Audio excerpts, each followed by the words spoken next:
Bom, pessoal, continuando a nossa explicação a respeito de função, né? É, no vídeo anterior nós vimos um pouco sobre as funções afim e vimos uma pequena introdução a respeito do gráfico de uma função afim, né? Nesse caso, mais especificamente, a função linear. E nesse caso agora nós vamos estar vendo os gráficos de uma função afim. Bom, o gráfico de uma função afim, qual a característica que ele possui? Bom, ele tem que ser formado por no mínimo dois pontos, ele não pode ser formado por apenas um ponto, tem que ser um mínimo de dois pontos, e o máximo de pontos pode ser infinitos. E no caso da função afim, ou a função do primeiro grau, esse gráfico ele vai ser sempre uma reta, podendo ser uma reta horizontal, vertical ou inclinada. Bom, aqui nesse vídeo nós vamos estar vendo como que a gente vai construir esses gráficos. A maneira deles serem construídos não é difícil, é uma maneira fácil de ser feita. E nós vamos aprender aqui nesse vídeo como fazer essa construção de forma bem tranquila. Bom, logo de cara aqui a gente tem um exemplo, que no caso é a função 2x menos 1, que é uma função afim, né? E a gente tem que construir o gráfico dessa função. Bom, como que nós vamos construir esse gráfico de função? De grosso modo, nós vamos construir através de substituição do valor de x por alguns valores, alguns números aleatórios que vão nos dar um valor em y.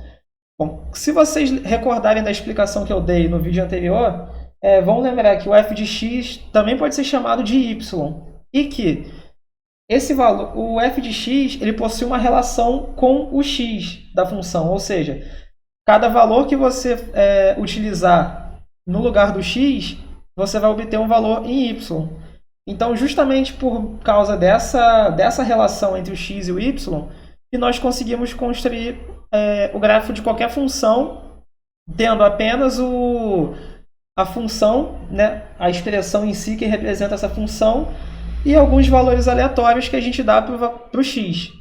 Nesse caso aqui, nós escolhemos dois valores aleatórios para o x, que é x igual a 1 e x igual a menos 1.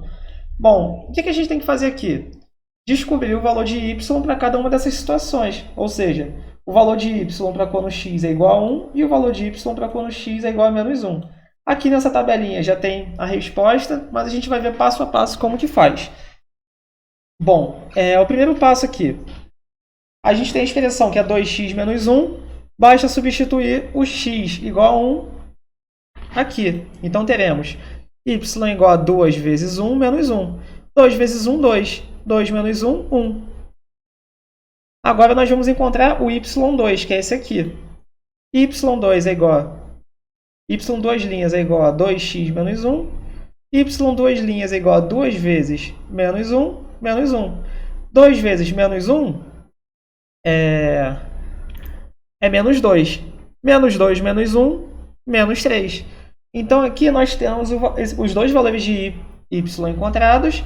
E o que a gente conclui disso?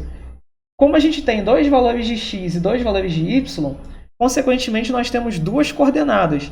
Uma coordenada formada por x igual a 1 e y igual a 1, e uma coordenada formada por x igual a menos 1 e y igual a menos 3. Ou seja, cada uma dessas coordenadas é referente a um ponto.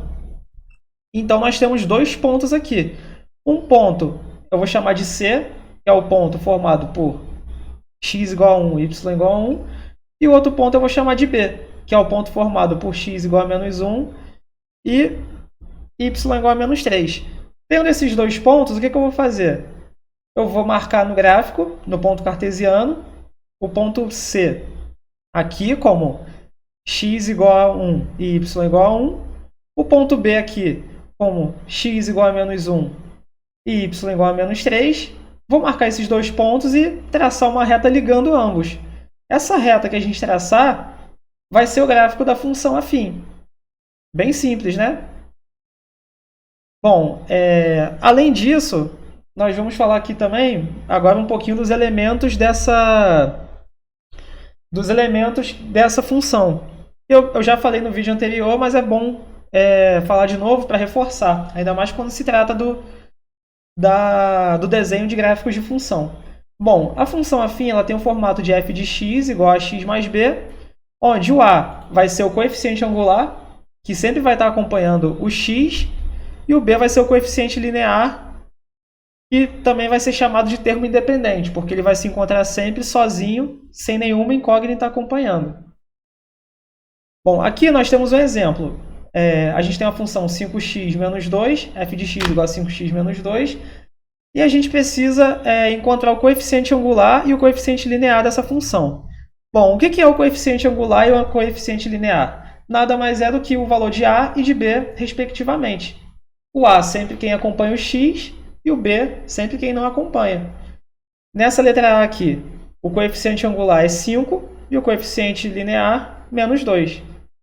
Na letra b, o coeficiente angular é o menos 2, porque ele que acompanha o x, e o coeficiente linear é o 4, porque é o termo que se encontra sozinho. Bom, o coeficiente angular, como o próprio nome já diz, ele nos remete à palavra ângulo. E assim, e por que isso?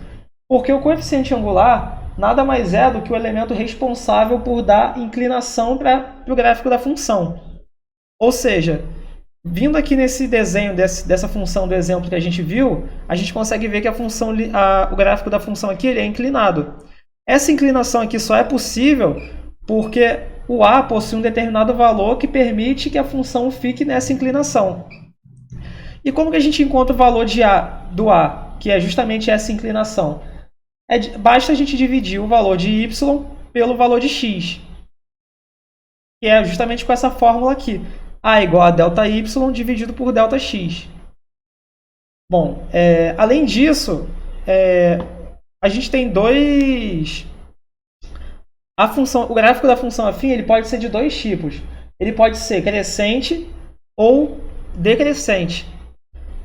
E como que a gente vai saber se esse gráfico é crescente ou decrescente? De acordo com o valor do a. Se o valor de a for maior que zero, quer dizer que a função é crescente. Ou seja, ela vai estar sempre crescente. E o gráfico vai ter esse formato aqui, ó, de uma reta apontando para a direita, inclinado para a direita. Se a função ela é decrescente, o a vai ser menor que zero, ou seja, negativo, e a função vai ser inclinada para a esquerda. Bom, e além disso, nós temos também o coeficiente linear. O coeficiente linear ele pode ser positivo ou negativo. Quando o coeficiente linear, que no caso é o b, ele é maior que zero, a reta da função afim ela vai cortar o eixo y na parte positiva dele, ou seja, acima do eixo x. Como a gente pode ver aqui, ó, a reta está cruzando o eixo y aqui nessa região. E quando o b, que é o termo independente, ou coeficiente linear, for menor que zero, ou seja, for negativo, ele vai estar cortando a reta na parte de baixo do eixo y. Bem aqui, ó, como vocês podem ver. Então, essa mudança no coeficiente b da função afim vai acarretar nessas mudanças. Um outro exemplo aqui, ó, b maior que zero, a função vai cruzar o eixo y aqui. b menor que zero, a função vai cruzar o eixo y aqui embaixo. Bom, eu espero que vocês tenham entendido. Esses conceitos eles são bem práticos de se entender, bem tranquilos. Só basta ter um pouquinho de atenção. E é muito importante que a gente consiga entender esses conceitos básicos da função afim, porque esses conceitos eles são semelhantes quando a gente vai aprender os conceitos de função do segundo grau. Então é bem importante que a gente tenha entendido bastante a respeito de função do primeiro grau, para quando a gente começar a ver as funções de segundo grau, a gente já ter essas noções básicas no que diz respeito a esses coeficientes da função. Bom, espero que vocês tenham entendido. Qualquer dúvida, vocês podem me falar que eu posso explicar de uma maneira mais fácil, diferente ou de melhor entendimento. Tudo bem? Bom, então, obrigado por assistirem até aqui e até a próxima aula. Tchau, tchau.